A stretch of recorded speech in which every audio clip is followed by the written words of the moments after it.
Nos récits soulignent nos angles morts. Depuis le début de l'année, j'ai lu 4 livres de Michael McDowell et je voulais te faire part d'une de mes frustrations de lecture. Mais avant d'aller plus loin, let me introduce myself. Moi, c'est Apolline, j'ai créé une newsletter à la croisée entre la quête identitaire, l'impact socio-environnemental et la société, et j'y partage très régulièrement des réflexions, des ressources, des interviews, etc. autour de ces thématiques. Donc si ça t'intéresse, je t'invite à t'abonner, d'autant plus qu'une des prochaines éditions portera très certainement sur cette fameuse frustration de lecture. Mais revenons à nos moutons. Michael McDowell, c'est un auteur américain du XXe siècle qui est très connu dans les genres de l'horreur et de ce qu'on appelle le Southern Gothic, donc le genre gothique mais avec un petit twist américain, surtout pour le sud des États-Unis dont il est originaire. Et il a notamment écrit la saga Blackwater et les films Beetlejuice et le Nightmare Before Christmas, l'étrange Noël de Monsieur Jack. Et donc moi je n'ai pas plongé dans la saga Blackwater, j'ai lu Une lune froide sur Babylone, Cathy, L'Amulette et je viens de terminer Les Aiguilles d'Or.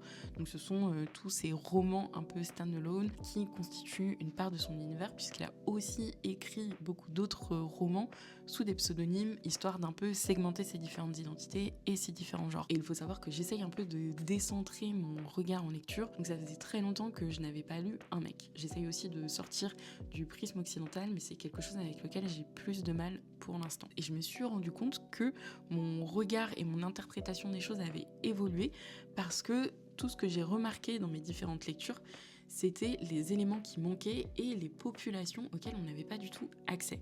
Je m'explique. Comme je te le disais tout à l'heure, Michael McDowell est originaire du sud des États-Unis et il a, entre guillemets, décidé d'élire domicile dans ce même sud pour chacune de ses intrigues. Et le segment de population qui l'intéresse le plus, ce sont les classes populaires, puisqu'il va vraiment mettre en avant les différentes dynamiques sociales et la lutte des classes aux États-Unis. Mais ce qui manque cruellement dans tous ces livres, puisqu'on est quand même à chaque fois sur des intrigues qui se passent soit à la fin du 19e siècle, soit au début du 20e siècle, c'est la question raciale. Il n'y a quasi pas de diversité dans la panoplie de personnages que va développer Michael. Dans Cathy, on va avoir quelques références à la population noire au travers de l'évocation des différentes domestiques qui vont entourer les personnages.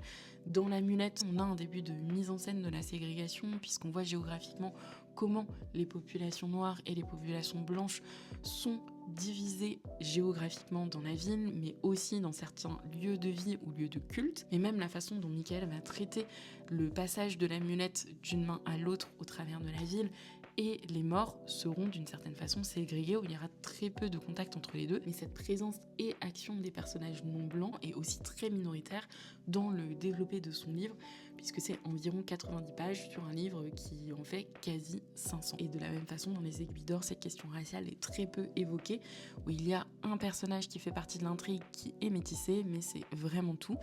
Et ce qui m'a vraiment dérangé, c'est que ça donne l'impression que la classe populaire des États-Unis est uniquement constituée de personnes blanches, alors qu'il y a une diversité dans la typologie des personnes qui y habitent, et que ces questions raciales d'équité et d'accès aux droits font quand même partie intégrante de la période historique à laquelle Michael écrit. Et je te dis ça, mais j'ai été au bout des 4 livres parce qu'il y a plein d'éléments intéressants mis à part ça, et que sa plume m'a aussi fait beaucoup rire à certains moments. Anyways, il n'y a pas vraiment de conclusion à cette vidéo, si ce n'est que, comme je le disais en introduction, les récits mettent en avant nos angles morts puisque les protagonistes qu'on va choisir de mettre en avant, les différents éléments sociaux qu'on va choisir de rendre visibles ou non, ont un impact sur la manière dont nous, en tant que lecteurs, lectrices, allons appréhender le récit et d'une façon un peu plus macro, allons aussi nous faire une image de la société qui nous est décrite, puisqu'ici on pourrait avoir l'impression que cette classe populaire est vraiment uniforme alors que c'est pas du tout le cas. Et je pense que j'en ferai une édition dédiée de ma newsletter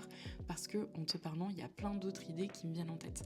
C'est tout pour aujourd'hui, je te dis à très vite au bord du bassin.